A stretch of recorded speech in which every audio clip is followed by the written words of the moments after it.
el sindicalismo peronista únicamente.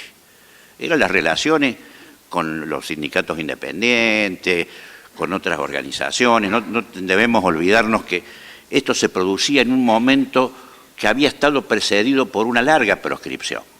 Y durante esa larga proscripción del Partido Justicialista y del peronismo en sus diversas formas, el sindicalismo había sido una especie de representante vicario del peronismo e incluso de la democracia. Cuando todas las instituciones políticas estaban proscriptas, el sindicalismo un poco representaba todo eso. O sea que, es decir, era una fórmula que excedía en mucho a su matriz originaria, presuntivamente originaria. Y creo que la conformación, con esto con Lucio lo hemos discutido larguísimas horas, el tema de la participación de Atilio, ¿no?, el número 2. Yo creo que eso le dio una característica particular a la fórmula que impidió el camino tradicional imperante en ese momento, que era el de la ruptura de la fórmula. O sea, un vice contra un gobernador, los dos afuera.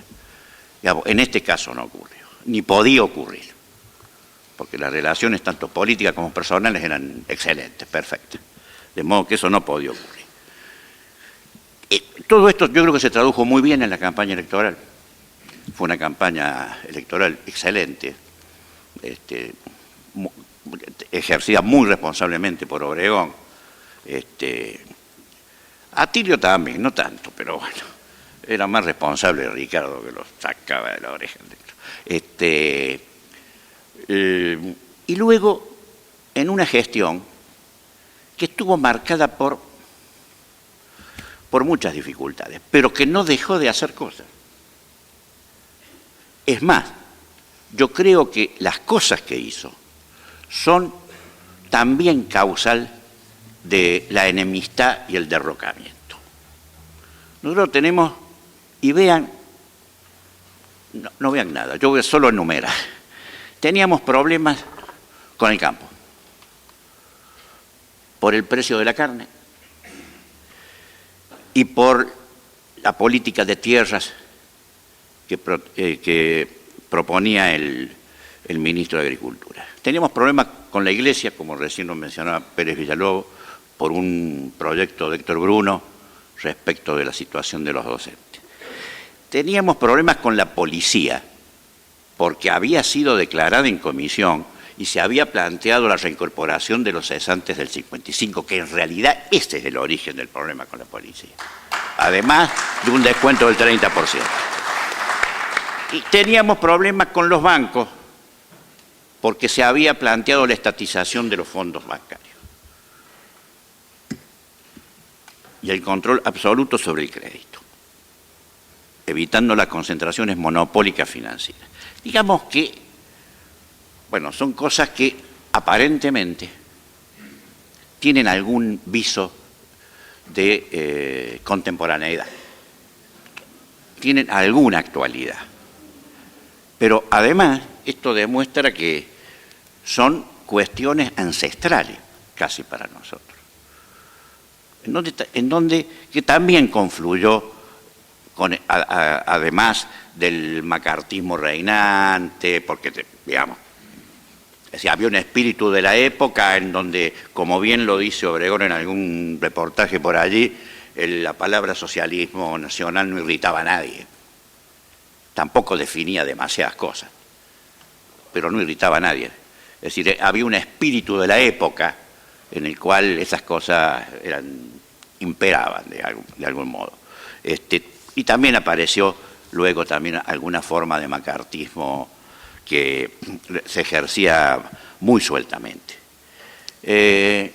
Entonces, yo creo que esas cosas condujeron a un final, digamos, se puede decir trágico, pero también se puede decir obvio. Es decir, era casi obvio que ese era el final.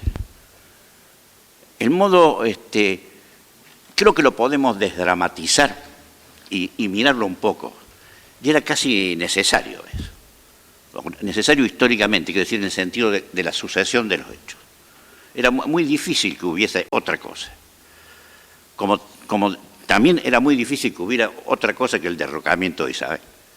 Digamos, era todo un proceso que venía de años acumulando tensiones, etc. Ricardo fue testigo, protagonista de todo esto y de muchas cosas más. Pero yo creo que también está siendo protagonista de un punto en el cual todas aquellas cosas parecen reverdecer. Creo que todas esas cosas que pensábamos, que nos ilusionábamos y que terminaron tan mal en ese momento, desde mayo del 2003 están empezando a reverdecer. Estoy seguro que Ricardo así lo debe entender. Muchas gracias. Bueno, buenas noches a todos y muchas gracias por la invitación a este acto tan trascendente para los cordobeses y para los argentinos. Quiero comenzar recordando la película que acabamos de ver. Me ha emocionado tanto como a todos los asistentes a esta sala. Escuché muy bien lo que dijo Lucio. Quizás hasta sea no conveniente hablar de esta película o de este noticiero, pero permítanme hacerlo porque son imágenes que yo no conocía. Apenas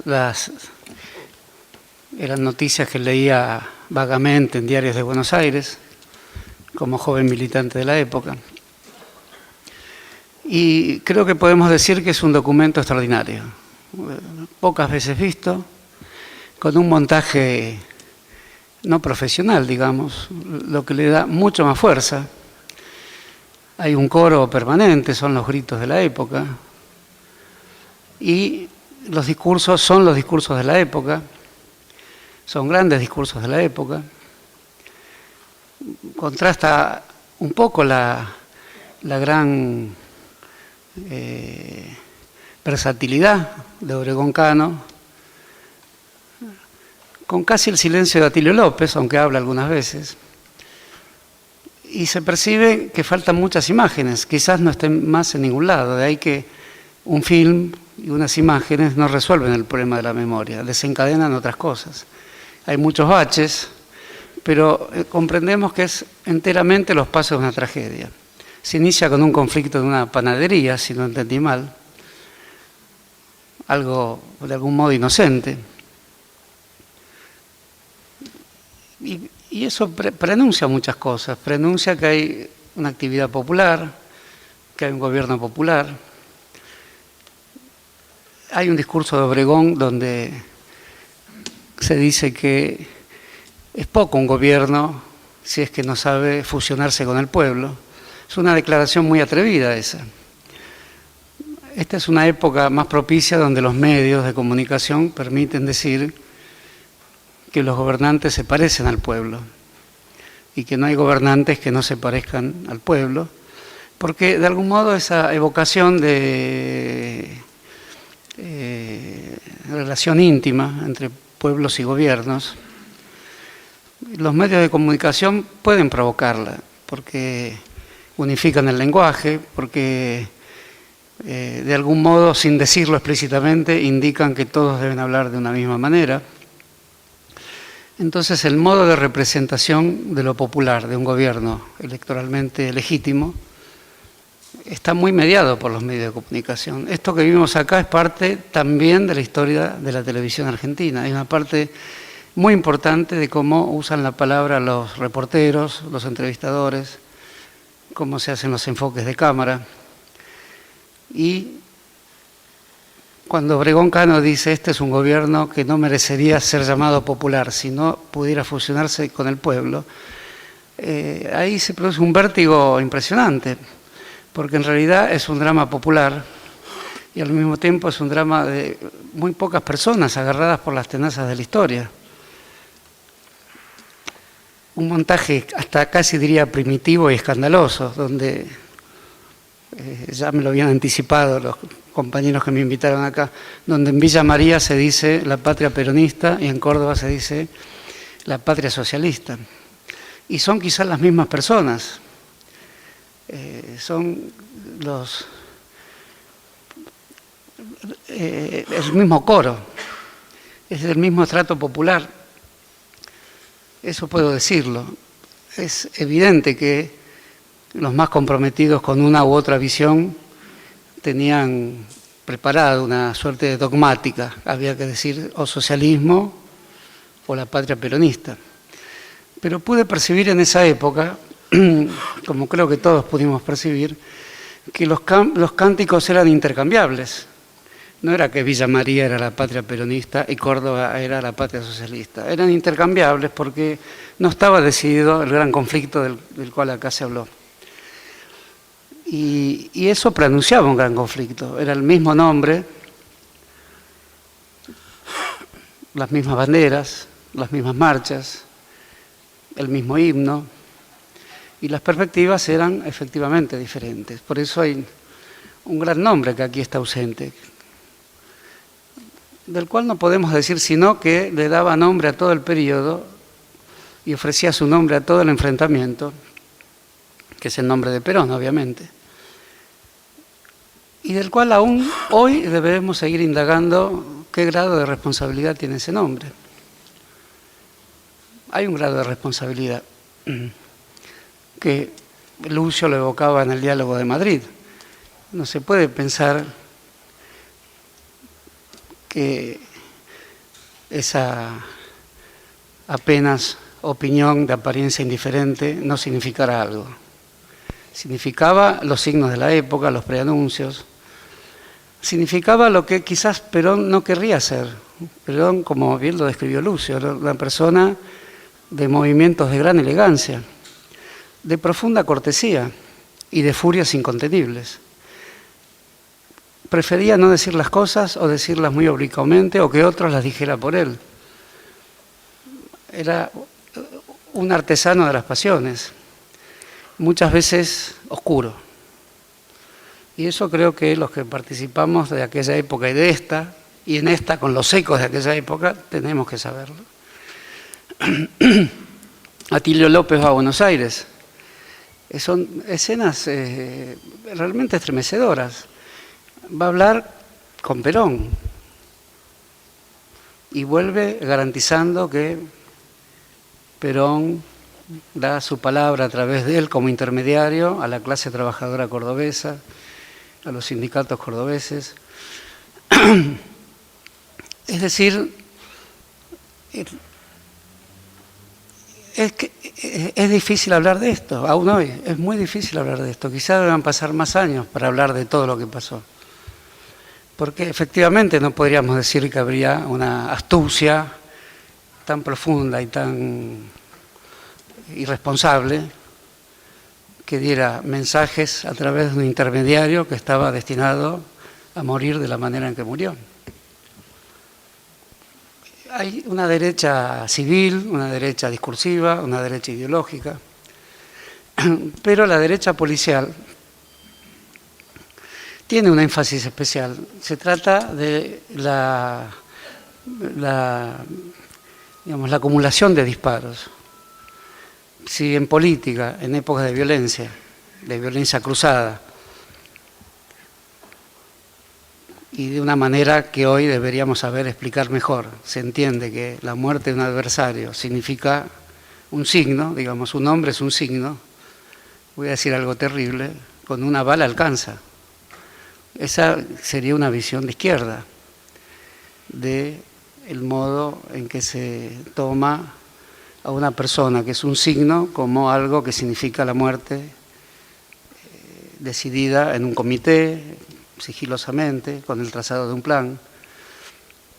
En este caso, la cantidad de disparos es una evidencia basada en la ideología del terror. Cuando se pasa a la ideología del terror, la sociedad cambia absolutamente. Y después de la evidencia de que había una sociedad del terror que se estaba instaurando, es decir, todos los hechos son extremadamente simbólicos, ¿no? En la política es difícil que haya una muerte que no sea simbólica, aunque sea accidental. Si se planifica, es una forma aleccionadora. A otros que piensan como el muerto les va a pasar lo mismo. los cánticos de las izquierdas peronistas estaban llenas de estos inocentes ejemplos que fueron tan costosos. Motivo además para que sigamos reflexionando sobre eso. Presintiendo que el modo en que perseguimos una reflexión más cabal sobre lo ocurrido debe hacerse cargo de los impulsos de transformación de aquella época, donde la palabra socialismo vagamente se pronunciaba. En un momento Obregón Cano dice el capitalismo liberal. Diciendo eso podría suponerse que la frase seguía por la palabra socialismo. No fue así en lo que vimos.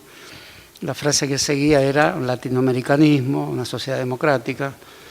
Es una encrucijada del lenguaje importante de toda la juventud peronista, la juventud trabajadora peronista, de Montoneros, y quizás ya no del mismo Perón, que había dicho socialismo nacional en una frase audaz y totalmente equívoca. ¿Qué responsabilidad tiene Perón como un sujeto absolutamente equívoco de la historia argentina?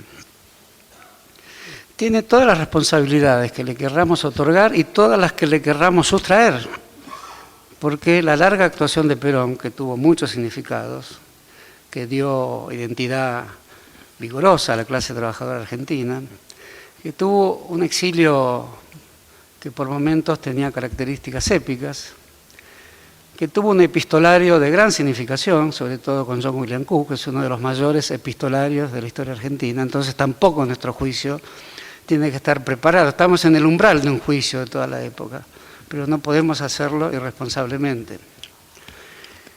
Es tan conmovedor esta cuestión que es muy probable que en ese juicio Perón no salga indemne, como puede salir de muchas otras. No se deben afligir los peronistas presentes y los que cargamos una memoria peronista, aunque la interpretemos hoy de tan diversos modos, porque puede salir indemnes de todos y cada uno de los tribunales de la historia que se puedan hacer, y de algunos otros no.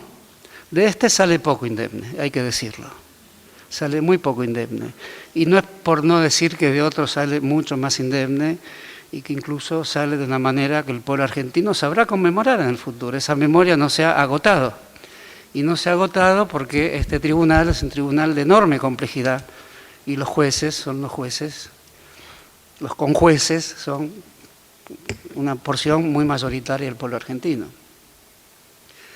En ese sentido, lo conmovedor es la figura de López, de Hipólito Atilio López, que creo conjeturar sin conocer demasiado sobre ese rostro más de la tierra, digamos así, sobre esa peinada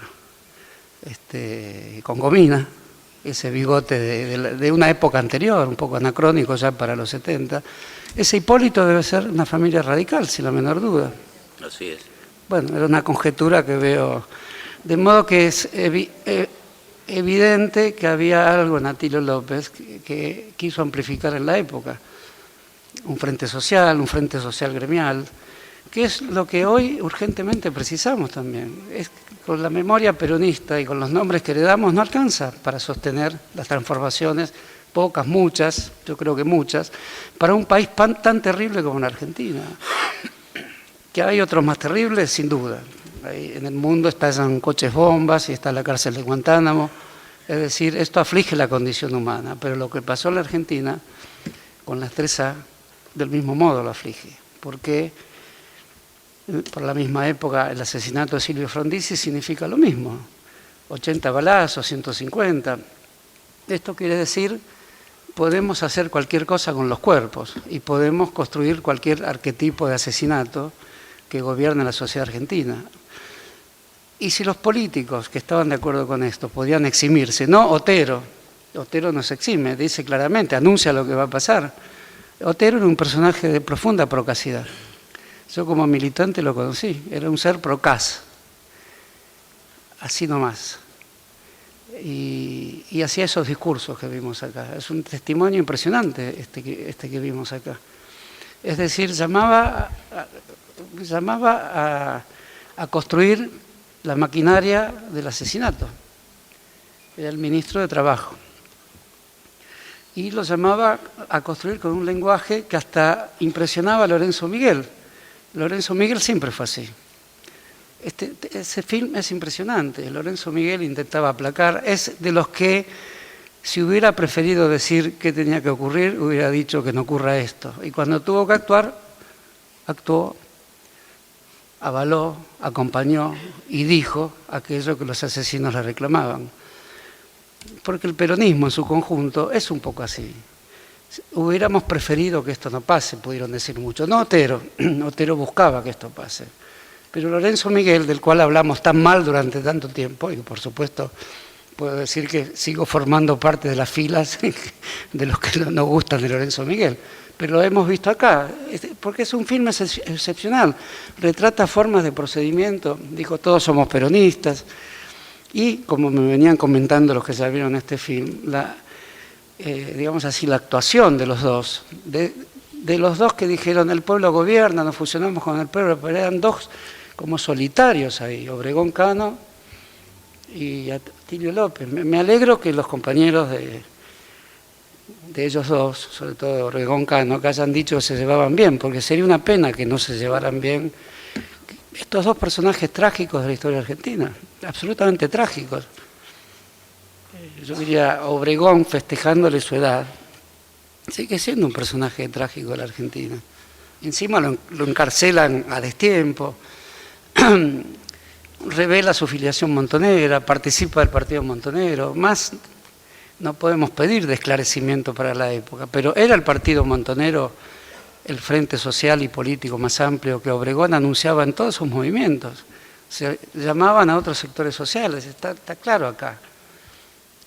Está claro en las banderas del entierro de Atilio López, que son imágenes muy impresionantes, porque fue de los primeros asesinatos de las Fresadas. No creo que haya sido el primero, pero corresponde más o menos a una cronología siniestra que se instala ahí con Atilio López, que aparece con la mirada cabizbaja cuando habla Otero, cuando se grita ni yanquis ni marxistas peronistas. Hay que decirlo también, son cánticos desdichados. Son cánticos desdichados. Y el peronismo no por esto dejó ni deja de ser un movimiento popular. Mayor contradicción aún, un movimiento popular con esos cánticos de una burocracia sindical que quizás la forma de atender el complejo problema de la burocracia sindical no era decir se va a acabar, se va a acabar. También hay que saber ahora que gritar en plaza pública, ese coro en el que todos participamos. No vine aquí a decir que me arrepiento de haber cantado lo mismo que escuché cantar acá, por eso esta película a determinada edad se ve con mucha preocupación. No digo que me arrepiento, pero digo que hoy quizás los beneficios que trae la edad, ese tipo de cánticos tampoco eran los más oportunos para tratar la cuestión de la burocracia sindical. Pero ¿quién puede impedir un cántico de plaza? ¿Quién puede decir que semidios podría decir, no, este no era el camino? Por ejemplo, Lucio. Yo no sé si estuviera de acuerdo con Lucio, pero entiendo perfectamente ese pensamiento, porque ese pensamiento pertenece a lo que tantas veces el político reclama de sí mismo, tener prudencia. Quizás elegir otro vicegobernador hubiera sido más prudente, pero lo podemos decir hoy. Y como hoy, es decir, lo que vimos en el film, sella algo muy profundo, esto ha ocurrido. Aún no habiendo un film, también ha ocurrido. Y quiero reafirmar que las escenas que faltan son también tremendas. Falta la entrada de la policía a la casa de gobierno, falta qué pasó durante esa prisión suave, después las prisiones no eran así, dónde fue tomado Atilio López, quiénes fueron los asesinos, todas esas imágenes faltan. Falta Perón, que aparece en un cuadro solamente, y mencionado como exorcizo. ¿Cómo mencionar a Perón en esta situación? En el intento desesperado de traerlo de este lado, no como alguien que complaciente aceptó lo que ocurrió en Córdoba. Fue complaciente, como mínimo fue complaciente. Podrá no haberlo planificado, pero fue complaciente con un golpe de Estado contra la democracia que el peronismo venía a constituir. La gravedad que tiene este hecho es inconmensurable.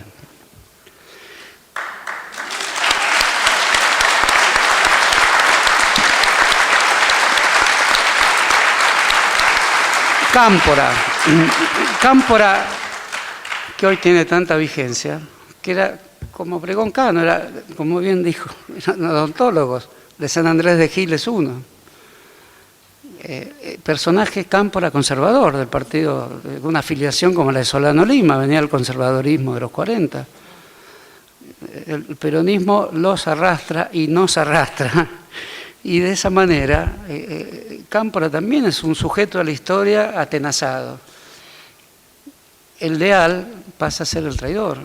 Eso, una memoria peronista popular tiene que examinar hoy esos movimientos de la historia, que es una historia trágica.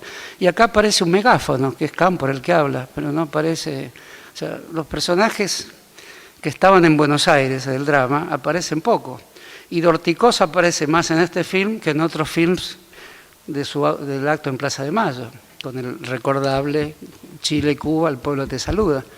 Ese saludo en Plaza de Mayo era un saludo mortal, se estaba saludando a un futuro muerto, a un futuro suicida, Salvador Allende, y se estaba saludando a un complejísimo proceso social y político cuyas evidencias actuales también las podemos percibir, como el de Cuba. Entonces era una brecha que se había abierto en la historia magnífica, con toda clase de amenazas que se podían, y hoy las vemos más claro, y que no queríamos aceptar que estuvieran.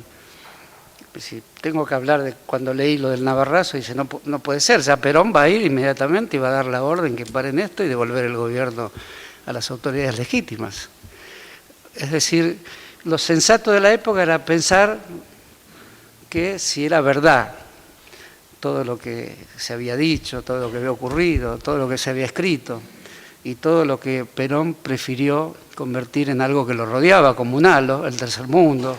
Si fuera joven pondría bombas yo también, el compañero Che Guevara. Si fuera cierto todo eso, evidentemente tendría que salir inmediatamente a parar lo que estaba pasando en Córdoba y en otros lugares del país.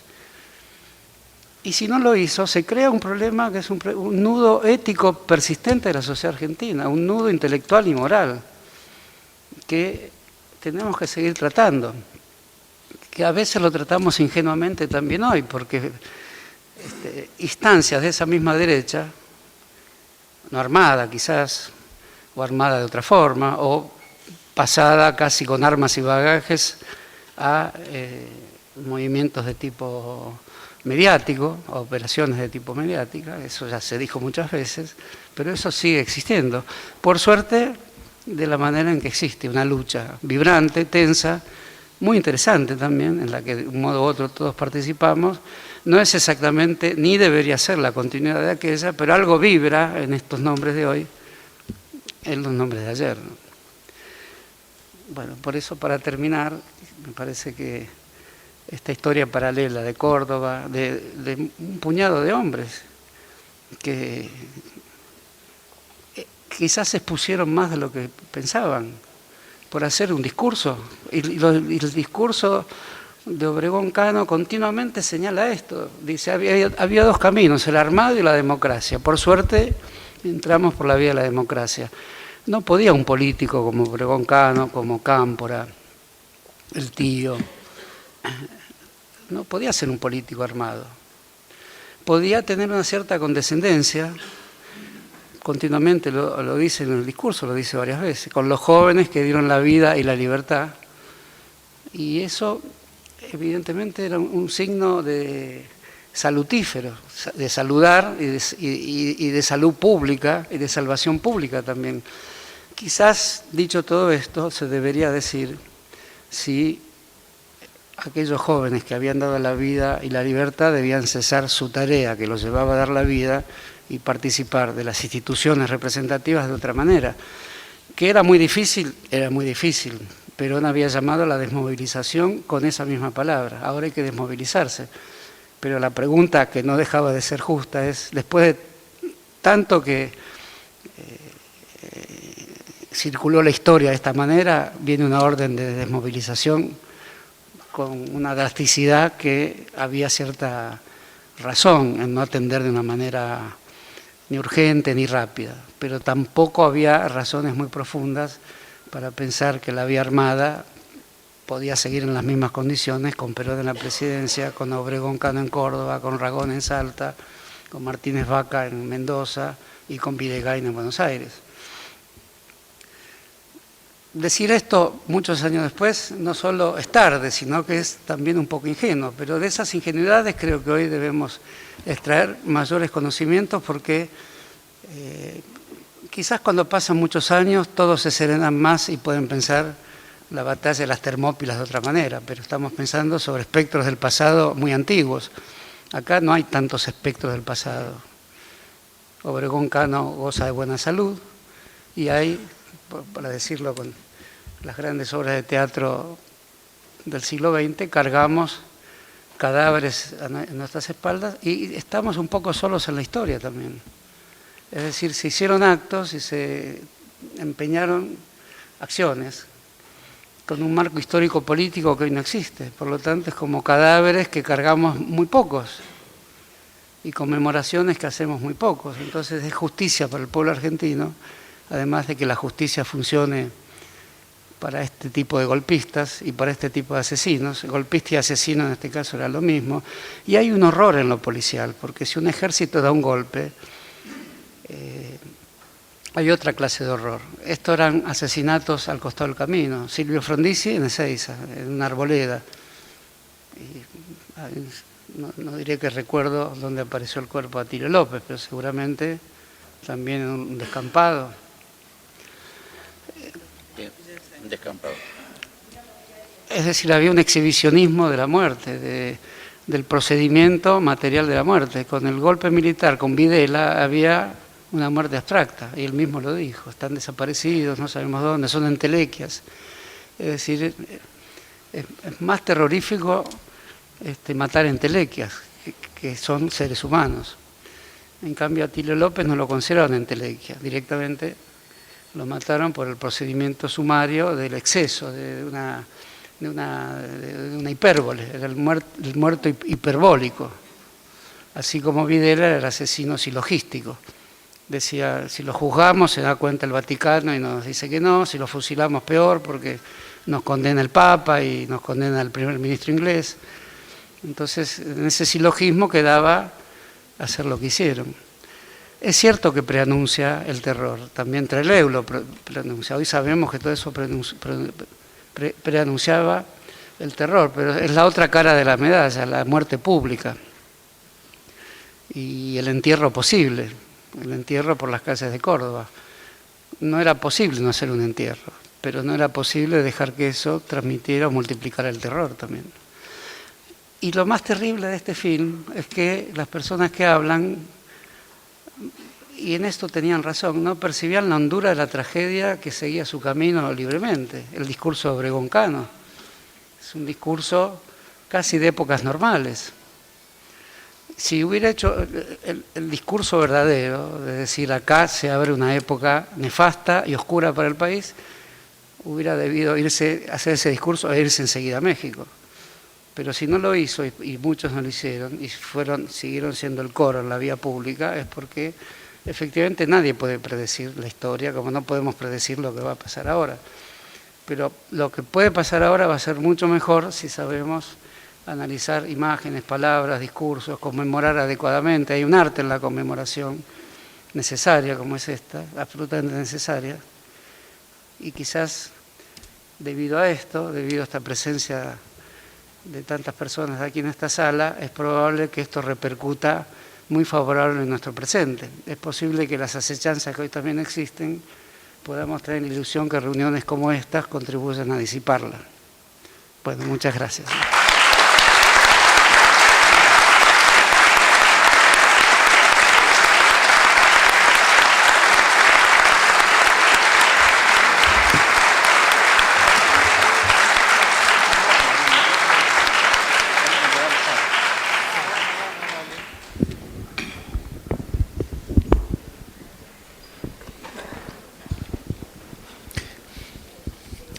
Muy buenas noches. Esta breve intervención mía de